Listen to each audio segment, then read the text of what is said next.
program amagara no kubaje kandi nakushemererwa webare okutogita weshaha nkeji program itweji ebyamagara omtebekanisa atwireshira tuyabamukama kandi izobere nizobarunje mukama yakora kandi kironje shemererwe mu kandi yisimiremu izobankeri rurungi twinomushaho outwatayisa kandi uwisha kutwegesa ahandwara naye itekateka naye kanyire ubundi naza kutugambira nangwa ukweri okukuba kugireba umwirwaro konka okugigambaho nanogumanducura ekanyire munonga endwara y'inendwara ya kansa ningashikokoro y'amabere kandi izoberi omushaho twatayisa no mwita Dr. Mpumuza Dickson akwisha kuba naturabira mu akutwegesa endwara yo kwekusha no kweri nangwa nanebikugireta omushaho witu narwo mu Haro Mission Hospital kandi atwire naijaha nemanyangu wabo tuyeno tupata program zitu noija kuba no mumanya konka kwa kuba murebo go kubanza utakafayo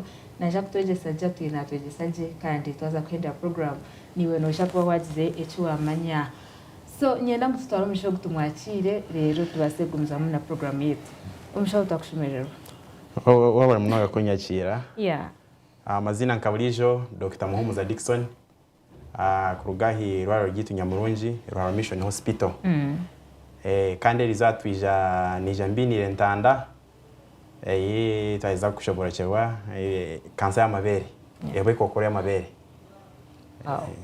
webara mushaho webare mukama kutukunda ukatukunda oburenje mukama tushabango nerizoba obeniyo bakora reke turagamba mu mwanya ogu bisi zina ryawe kitinisa reka barabihuje bashoborekerwe kandi bigiro ubyagasira bitakafabusha amerwa byona izina ryawe rkwera himsuwe iwe Yesu Kristo mukama wetu amen shaho ekibuzo cyane cyo kubanza tugumentura ekokoro y'amabere ningashikansa y'amabere egumire nekanya at least umkururwa nawe yamwita so mbya no kugamba ha kokoro y'amabere ndashigamba nyine passion nyinje munonga kokoro y'amabere kiramanyisa ki ati kokoro y'amabere umurimi orujungu borushaho barageta breast cancer tuziye twagireba iri common munonga kandi ni cancer ya kashatu omukuwa common yo kubanza iyi cancer yo munogwanya nenda tukatwabwe no program nayo ya akora toho iba ita Kaposi sarcoma ejo ndwara ya MC cancer kwa MC blood vessels azejo erakunda kweri common mu bantu abinenka HIV miyono ko niyo turakunda kugireba munonga so umbakazi bitu kokoro miyono kuziratambara okuturazira ziri common kokoro y'amabere ne yakashatu so wamboza ngo eri commoneta twaza kuja ha statistics omunsi yona buri mwaka turabona abakazi 2.3 million abo bakwatana ki na kansa y'amabere aza kandi kizibu cya ekitubwine munonga kansa y'amabere statistic rero reka ngo abantu abakazi baza kwija turashanga bakira ha advanced stage eri yembi itachigarukanyuma then hadiyabo 2.3 million abantu 2.3 million abo turakwatemo ejo cancer worldwide abantu nkaga emitwano nkaga na mushanju barafa buri mwaka ahabwe ejo cancer so ejo kiri kwereka cancer iri common kandi erita munonga so twaza kwija aha ground yitwa Uganda hanoya local scene tuli kureba ngo eji cancer abantu omutwaro abakazi omutwaro gumwe abantu 23 turakwata neji cancer y'amabere that is daily like annually okay annually then hadiyabo abantu 23 butwakwata na cancer y'amabere abantu 10 erabita buli mwaka abo ni bingi munonga so ati waza kureba Uganda oba population yitu eringana ki tinka 34 million ninga around there. Yes. So ati kwata nka 30% are like men mini tumanye jikansa niki kandi tulebe nko kutwajaja shi okutwakujerinda yaba yakwasire okutwakujikwata etaka series. Wow, omushaho ntaka kubuliza ekikureta cancer ningashi risk factors ezikuretera omuntu yagira cancer egi. Nainze kubuuza breast cancer.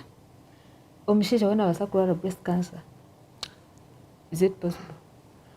So ati omushaija nawe urasa kurwara breast cancer. No mubashaija katuma cells z'amabere g'abashaija nazo zakura. Abo kwa hino gurashanga hine nk'abashaija barashanga nabo bine nk'amabere. Kandi normally omushaija atashime kwa hine shi atashime kwa hine amabere mahango. So cyama ejo kiri kwereka ngo no mushaija arabasa kukwatwa shi kwatwa cancer y'amabere. Konkati statistics okuziri okuchondozo kukuri kwereka ngo less than 1% abantu abine cancer z'amabere n'abashaija. So kiri kwereka ngo abantu bakuretera abantu 10 abine ji cancer y'amabere basa kufuna mumwe ningabwa buri. Konka aho haro possibility yo kugira ngo n'omushaija orasa kumufuna mu. Wow. So mbwenu hata umuryecho ebintu bikuretera omuntu ubundi ja developing cancer y'amabere niki? Kurugero studies okuzirina no kuchondeza, what are the risk factors ningashi causes ezikuretera omuntu yagira cancer y'amabere? Atazo kwantu za causes. Basically causes naho lijo kashanga ngo omubiri gwawe gwaba exposed munonga hanteje kamagara itwa yabachi yabakazi itwa yita estrogen. So ejo nteje kamagara ejo yakuzamo munongo bwire bwinyi obutafari bw'amabere ubutwaza kweta lobules buraguma burakura munonga buhendere bugize shi bubire cancer. So omuntu arabasa kugira kufuna risk ejo risk yo kugira ngo yaza kufuna shi ejo cancer. Okuna kugambira so nkomwana muto yisha katandika periods ze ya chali muto less than 12 years. Ubwo nari muto umwana wa 10 years kiriya kushanga ngo mukazi yaruga mu micwe. So konki ngo mukazi yaruga mu micwe. So konki watu warubwire bwinje uri mu micwe. So cyama isobwire bwinje bwo ratoro mu micwe nikwe enteje kamagara yawe eragume mbwenu era exposing amabere gawe ha cancer ejo. Habo kwa itwe nka Uganda oba mbwenu statistics mbwenu uko engendergo okuchime kuba kiri omukazi yisha aka average arabasa yakurokinga 50 years. Aragira shi araza mbwenu araza mu menopause. Konkejo ni average. So hinabora shanga abaraza mu menopause ha 45 years ninga bamwe bagire kwa 50 kwa 60 years. So wijo katwara abantu mbwenu abaraza mu mico kumarubwire bwinji past 50 bagira risk yo kugira shi yo kugira cancer ya mabere. Ekindi abantu abakazi abarakunda kosa pills ezitwaza kweta COCs, combined oral contraception. Ati ezo pills za family planning zinemu hormone eitwa estrogen. So wijo ukaje exposing mbwenu ukaguma orazikoza mnonga in addition kugira ngo estrogen yo ine mu mubiri wayongera hendijo. Ati niyo kira ku exposing ashi breast cancer kufuna breast cancer. Then wabo diokwe wenenka first degree relative chiramayisa ngo either nyoko akayi abwinaho breast cancer ninga sister wawe ninga omwana wawe. Ngeno abantu abakwasereho directly wawe oyinemu omuntu oyinemu warabwe oyinemu breast cancer uraba ryarutezo gwinji bwo kugira ngo raza kujaje araza kuja breast cancer eje tujya kugambo then nkabulijo of course it is a song of the day buri kujanda shigambo abalesi abalesi imwe buri kansa yona ojino risk then n'abanyamarwa nabo barakunda kujya risk yo kwatwa igikokoro y'amabere. Wow. Kujya kwatshobora ebintu ebi byanshanda there are risk factors causes no kugira ngo estrogen eba nyinje mu mubiri obutafari bukururana kusinga nkoko bishemekwa n'ubukora. Exactly. Konka wanshanda ngo umuntu tayineho kwara like these are things you cannot control. Nebintu byotaka zara munonga. Munonga no manyisa shido. Ngene kushanga actually nekanta kweto kuzara abaronsi ya munonga. A prolonged day breastfeeding. For how long? Okay. Which one is long? How long is long? Yes. It is standard zitu zeroreka ngo omwana asheme kufuna exclusive breastfeeding. 1 year. Exclusive for 6 months. Then but the breastfeeding can actually erabasa kugumizamu it can even reach 2 years. Yes. So omukonsia enteje kamagara yawe eitwa estrogen ejo erabejya ha levels ziri nche. Yes. Nicho turakugambira ngo omukazi yabara aronsia exclusively arabasa kugeraho gurabasa kuba umulingo gwo kugira ngo ebenka family planning amaholi gatazara kujya ngeno gatakura. So in the same sense omuntu ija akonsia munonga levels z'ejintegeka magara zaraguma hansi. So shiri kwereka ngo zamara guma hansi kiroreka ngo amabere gawe tigaba exposed munonga kugira ngo obutafari bw'umubiri bw'amabere bukurirane. So kandi hatecho twena abarabasa kuzara turasa kuchikozesa. Wait. Wajangwe chakweba nka cause ninga prevention because that show agamba it looks as if nicho muntu ashemeje kukora, right? Kujango ayerinde tukwe. So ejo nomuri yoko gumugo kwasa kwerinda mu obuta kwatwa kansa amabere. Yes. Okay. Hata nakwetegereza.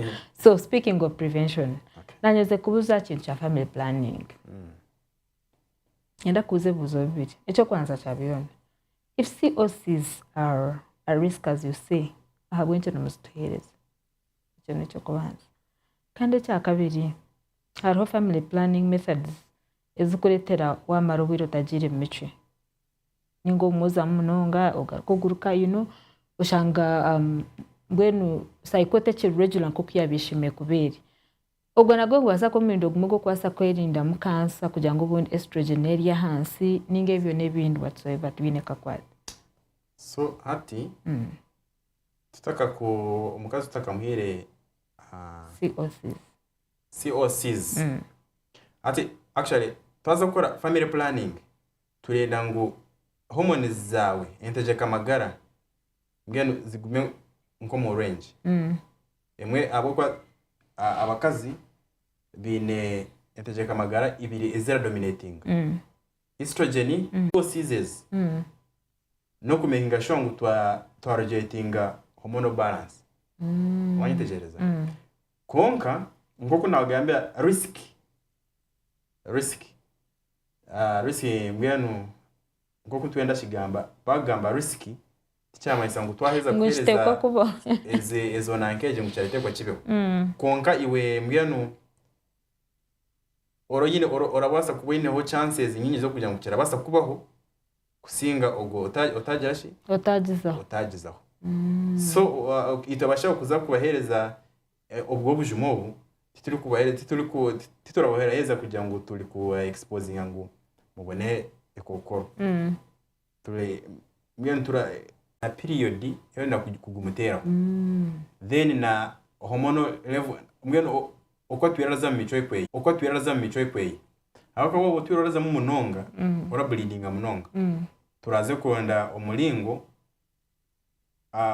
ogutara exposing ogutara kuteke harutezo go kugira ngo twa progesterone nyingi habo kwa twine family planning ezine progesterone kusha konkezo zine consequences zo kugira ngo sometimes ora bleeding amunonga so toba twagiye kuteka ha family planning abo kwa twine family planning nyingi tikugira ngo of course tikugira ngo neze ezo bujima bwonka twaza kuteka kamuka akantu ka kopa ka koiro kandi ako hormones zako tizirinkeze ezentegeka magarezi ezenezine so wizire depending okuisha no kwa tushoborera wabo gyarusi mpango nkejo nkeyiwaga amangumika nyina kitwa cancer ninga sister we ine cancer turasa kuhereza ubwo ni muri ubwo ndo murengo wa so kandi kinanimbuza atejo for example nka implant no wasa kugeza woshange wamara hinka 6 months utakazaga mu mico so echo ntwasa kuba should we assume estrogen yawe iri hansi and yourself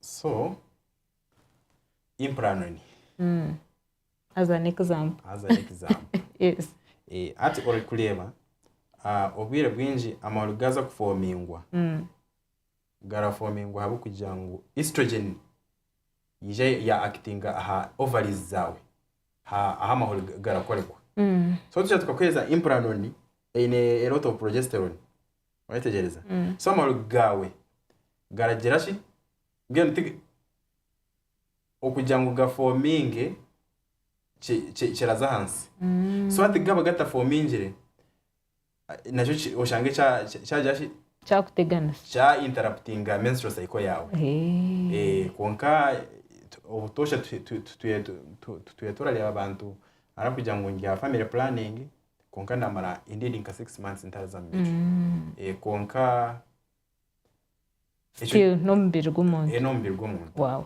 so Dr. Takaje mukahumuranyaza banze tugambere aha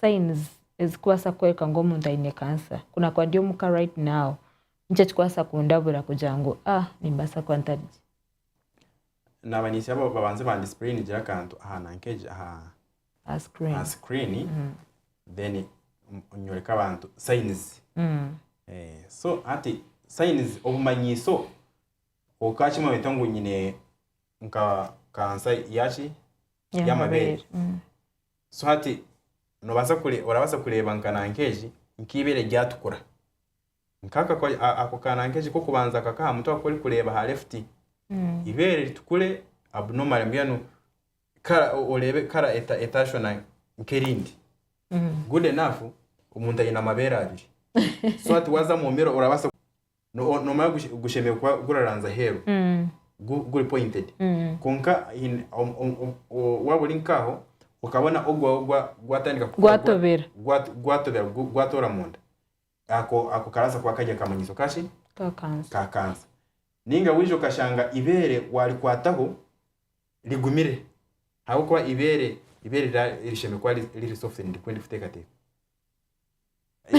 kama kazi ori amushawe bine examining so ibere wijo kalikwataho ukashanga ligumire Eshawasa kukoleka ngo warabasa kuineshi warabasa kuine kansa ninga wabo odiao ukafune engurukira lymphadenopathy nkako akashani aka mtu wako aza aka right wijo kabone engurukira ukashanga nko mushakwa wa hali eshiturugunyu ngebiturugunyu ebyengurukira hata ejo cyasa kuba kiri kukoleka ngo warabasa kuba halo obuzi umunankeji omwibere kuko byengurukira what does it mean hati engurukira cyamanyisa ki wisho kafuna engurukira cyarachi kumanyisa ngo omubiri gwawe gwinemu infection eguri kugwana habo kwa engurukira ezo lymph nodes zirazara abasirikare bo mubiri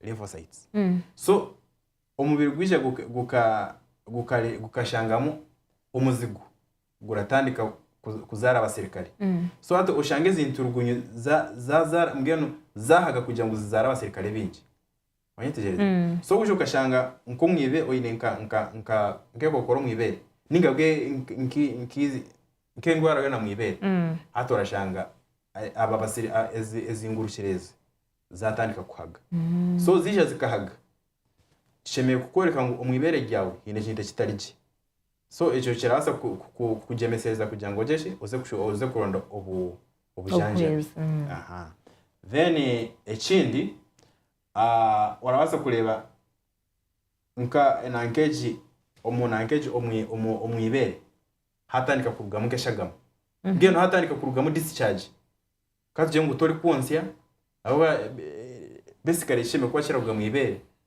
n'amashereka konki ubwije ukazaho ukatandika kureba nko mu mabere hatandika kurugamo ikintu kitari mashereka either ninke shagama ninka mahira ninko rwize rujyabu nomu iyo shabaza kwereka ngo urabaza kuba oyineshi oyine kansa so ico kugemeseze kugira ngo jeje uze kuronda ubunankeje obuhabuzi then hinogura shanga inkibere ryazo nke kironda rize kironda cyange kushira actually nuko kwa kitari kugira ngo cyange kushira wala haze ikironda ejo erabasa kube karabasa ko kaje kamanyiso ko kugira ngo ibere ryawe gine kansa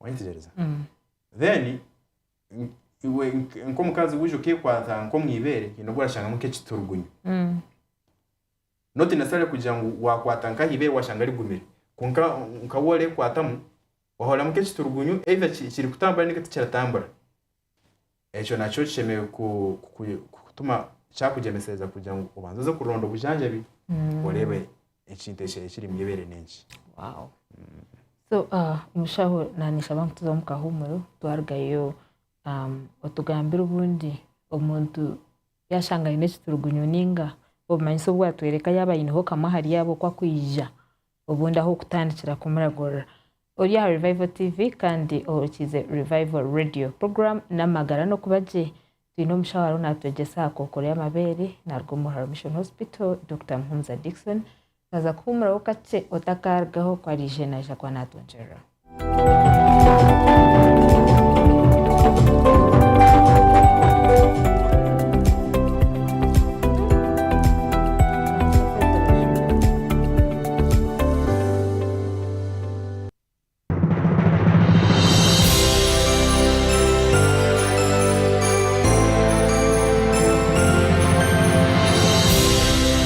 Revival TV amagaro mbwijwire Umurebi wa Revival TV ni kwanjura Revival TV Santa omugabuzi ogunaza kuba nabaganaho neitwe eberabo nyamwenji omukurismas egi noenda kumunyamugisha okwehangura eberabo nkebi iwe kikuru no kumanya kano kukuretera program zeitu n'abahereza bazo manya Revival TV Santa omugabuzi naza kuba nataye program ziteze live rera gabe eberabo nyamwenji iwe kikuru wareba Revival TV Santa omugabuzi yaragaro mu studios bani okubanza kutera kasimu live TV rero naza kuba nakubuze buzo na program zeitu nangona bahereza bazo kandi wabigaruka muje oyehangura eberabo nyamwinji kandi nabwe nubasa kutukura tera social media zeitu rero garukime bibuze ebyo abantu 20 barabanze garukame bibuze ebi nibaza kuteka mu draw rero tutorane mu muhanguzi Singurana Amity. Oh yes, this Christmas Amity, the leading real estate dealers in Imbara City, in partnership with Simba Automotives, are giving you a chance to win yourself a titled plot of land, brand new motorcycle, and a fully paid trip for two to Dubai. Oh yes! Buy a plot of land or pay your outstanding balance.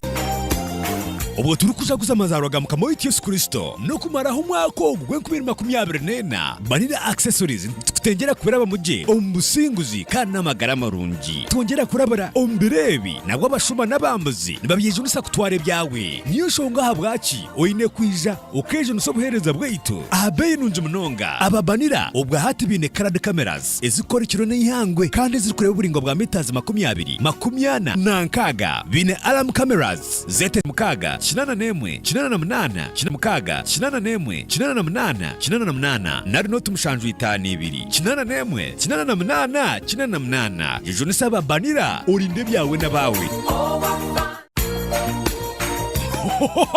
Mbarahuka Sako yagabura umukino cy'ukureki hangura na Mbarahuka Sako umukazano ka Christmas promotion abo mwaka gwe 2024 iwe cyawe no kugura imigabo mu Ruhuka Sako ukutandikira mitwaro 50 ukutya miliyoni 4 cweka no kweyongerayo no basa no kusevinga eshe miliyoni 10 kumara meza 3 ukutandika ibiro 20 yo kwezo kwa mwenda ukustebiro 20 yo kwezo 12 rero wa fixed account no kubika eshe miliyoni 5 no kweyongerayo okumara meza 3 rero taho mukazano igura account osevinge mitwara 3 no kweyongerayo ubase kutaho mukazano kwehangura ibirabanya mwinji kandi juka ngo kwigura account no mutaro 18 zonka ekikuru no kwijana photocopy yendanga muntu kandi nawe wari tabanti 10 ukwegitaho kansako ukurgebero 20 yo kwezo kwa mwenda ukustebero 20 yo kwezo 12 mazima kazano no bukarwa hagati ebirabo byo kwangura nibinji harmente embuzi emifaratsi hufaz t-shirts obukofira ubushabwo mucere okumanya biri kukiraho tera no tumushanje mukagemwe 19 nkaga nina 29 mbaraho kansako tukwatira mu kwetungura mu byentasya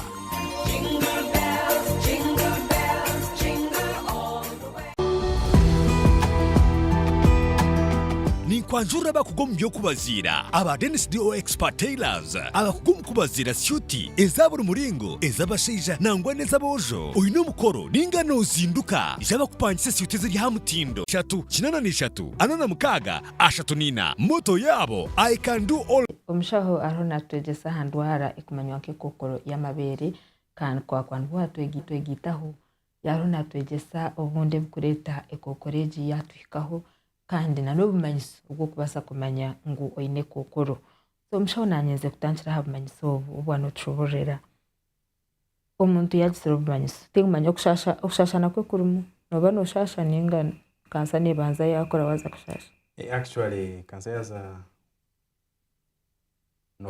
no basa kushasha no byo wetaka kuzirejo etaka wire so one of the early signs boka waba ineke biturugunyu beratandika go compressing ha misi y'amashanyarazi it let nerves so zija ibyo bituguye bikatandika compressing ngene kuteka pressure ha nerve endings ora handle ubwinechi ubwino busasi so obusasi nabwe ni erabaza kuba sign ya sign so nanyeze kubuza aha muntu ogwino busasi ninga tabwini konka yatanka kugira obumanyiso nko kwa kwija hirwaro omukoraki kandi obumanyiso ahikuza kurebekera nta kiroho chance yo kukira ninga nicacabire late so okuwa abuza umuntu wabo yokuka okereba obumanyiso olija mirwari rwanzo ngambire obumanyiso obwo kujashi obwo kwereba so nyogunda kora no kwanza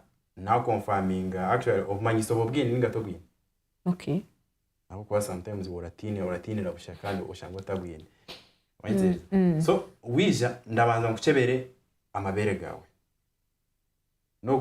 no kujankaga kwa nkabanza nagala okugali gaba halimunke kechizibu tujya mu twali mu nkebiturugunyu so twahine test zinde ziturakora kureba abuko waza kuboyine mechi turugunyu konge chiturugunyu kitari kansa so ekiturakora either turakuyonka kanyama tuza kukachebera kureba kari kansa ninga tuteka mu kempitirizo tuyemo twizi nato tugende tuchebere so ebyo nibyo biraza kutwoleka ni kansa ninga ti kansa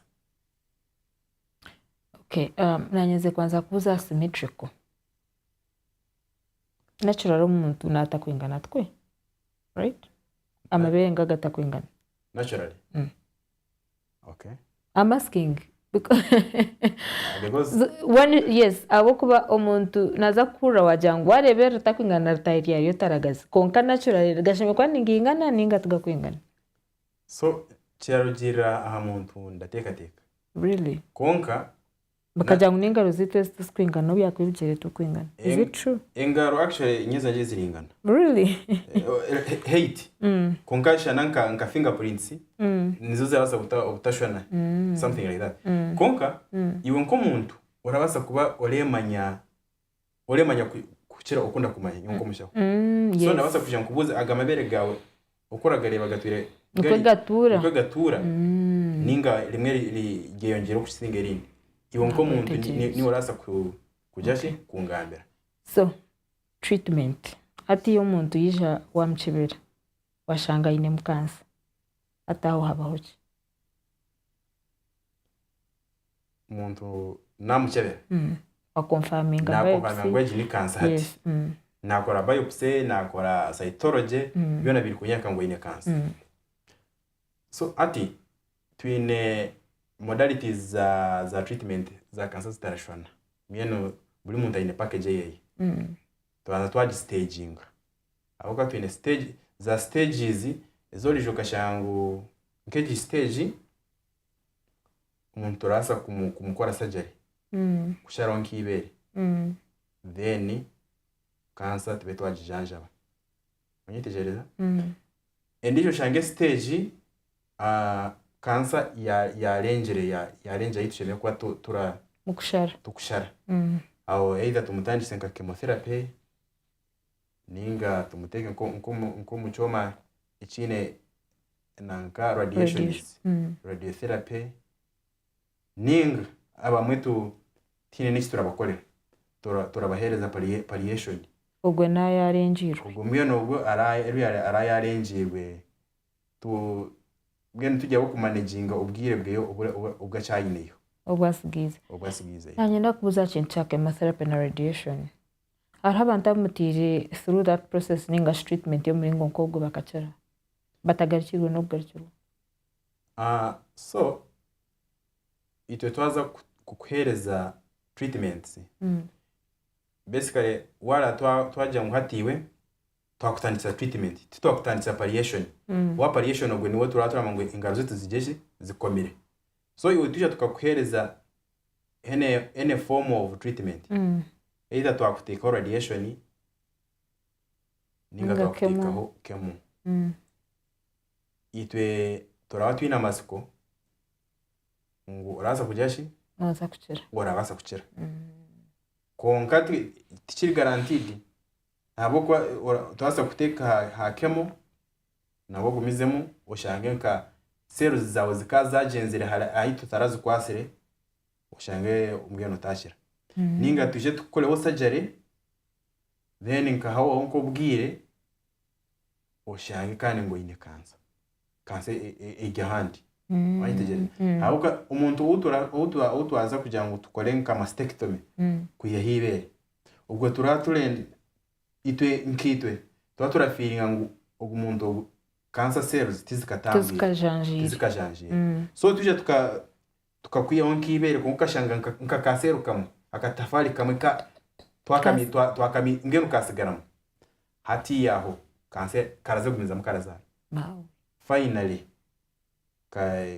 atika manifesting nka cancer ushangeke hato ni nka cancer nko mubihaha ngeno katangiye kujanjara handi ninga kije kakwate irindi ibere you understand. Konka bottom line wija turatwinire package kuri stage yiwijo stage yiwiziram.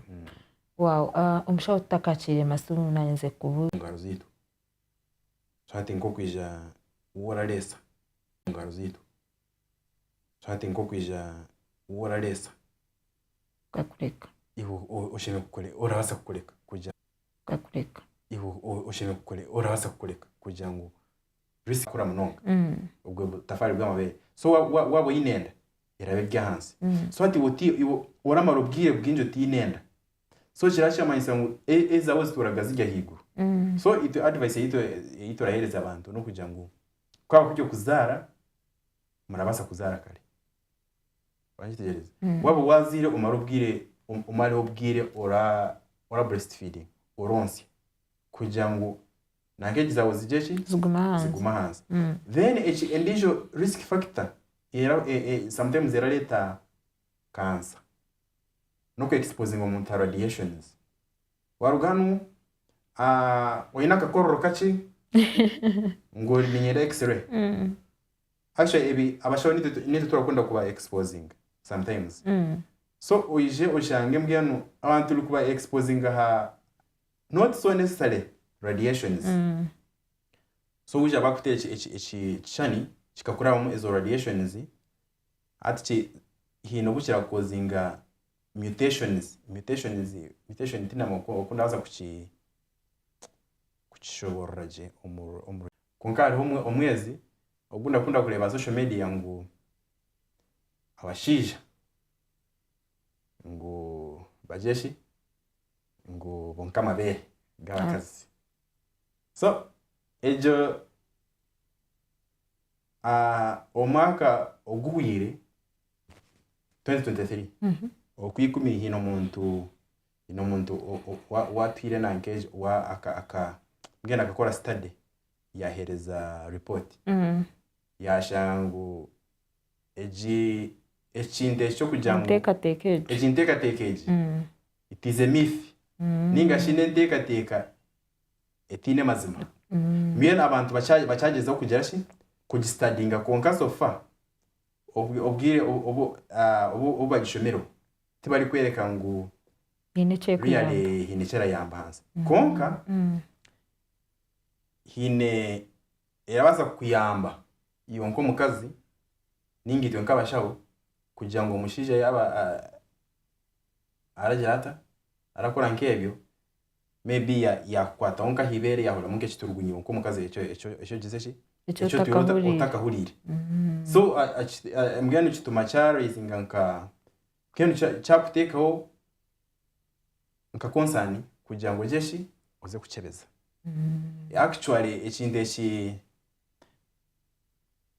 omuntu ukubanza unarebire nkanje umwaka ngwaje gwakashatu nshasho mu bushaho wode yanje inagiro umuntu gukubanza unabenge ngiye ndi gukora gite yanje nkashanga umukaza ayine kansa y'amabere haze jo kansa mbweno ikaya rengine really tuka umukazi tino kutwaye turaza kumusaving so umushije wa akanjira ngo akayahuriye mechi turugunyo mu ibere ryo mukazi konko yateka te yangushije ngushana kiri nomu konko mukazi uko namuburize we yanja nguwe takachuriraga just akaza kureba yashanga ibere gine kirondo ready so ate cyo kikoreka ngo ejo advocacy y'abantu bari bakwebembeza ejo na yera basa kujashi kujo kuyatiyambaho just kugira ngo tuze kuronda ubujanja bikari konka yonkayo terabasa kuchendeza risk yo kugira ngo toraze kansa wow umshonye ndatereze abantu nkabashatu chance bakubuze buzo ahabo kuba ubwire ninde bagwahoyo waborya ha TV iwe nambano banogire ba screen kandi waborya radio utere 0 mushanje mukagishatu 10 ningo tere 0 mushanju ananina 16 nshanju 5 ubuze doctor yes hello yes bona kwashira amen ciao yes ogo yabuze kibuzo niwe no basaka twaro mu shogo buze doctor na mnonga ekwatene na kansa lokovuza to usao lokovuza to usao ka peje ne toga ninga kiwo we bari kibuzo cyao so ke akari Netera karima ito kwa makapa de Akamuro makuchona bakabo omuntu wagwechikona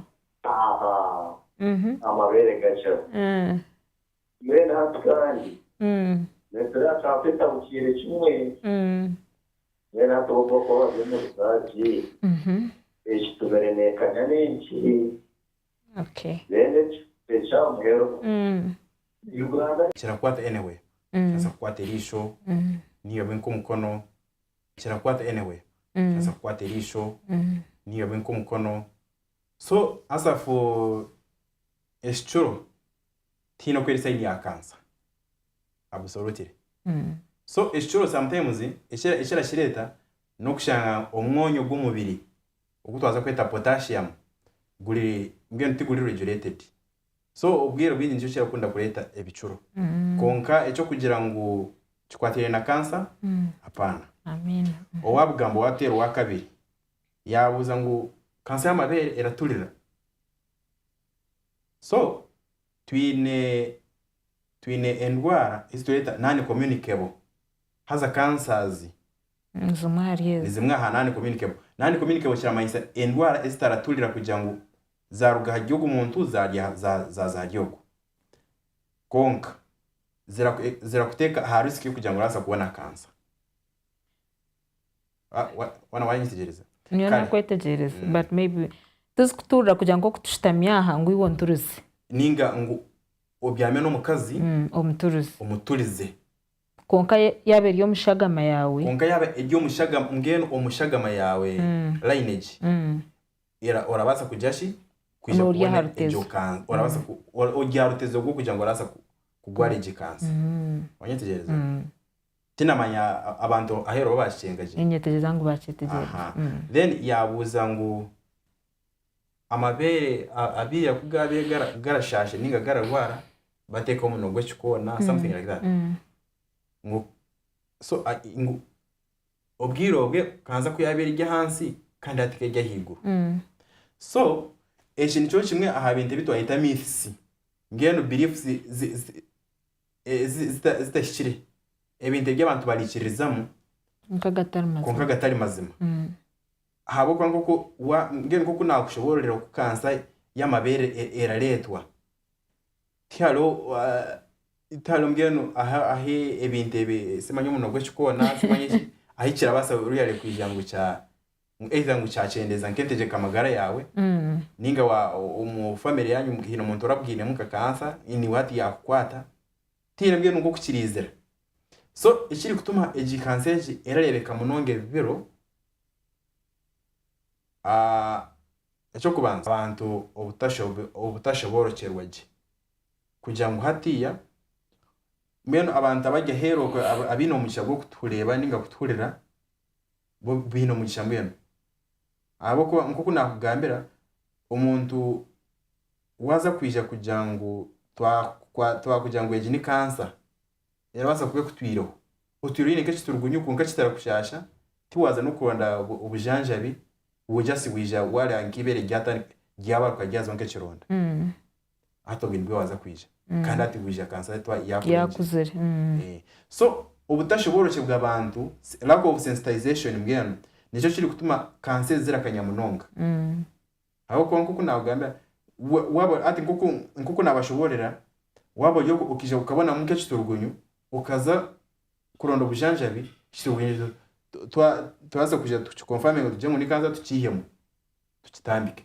nibere no gutwa kwatarisha zira just twemijo kiturugunyu tujeshi umuntu akire kansa ebe yaho konka bo kugira ngo abantu bagyo kwete barahurira radio tibareba TV emishomonke giteja owanyu nico cyatuma cancer ziri kukanya wanyitegereza ije yabuza ngo statistics ezitwahereza zijyo mu Uganda honka ninga tiziri mu Uganda yonga na Kenya Tanzania hona nabo bine statistics zabo mbwenu uko echegezo mbwenu uko bagerizo kwegeje cancer so konka icyatuma na leta ya Uganda abo kwize tujya abanye Uganda nzozi kutwataho munongo nizo zaratwataho munongeza konka na herokwe na heriyo abantu bine kanza wow omushawe bari kutugezaje ahantu hari je ya cancer tunanisha bangu oshumera abantu namba wa Yesu ubundi atafuna umugisha kuterura terati konkana bamterera nyinshi kwenda mateka ahawo kuba obwire mbububwira terati konkana bamterera nyinshi kwenda mateka ahawo kuba obwire mbububwira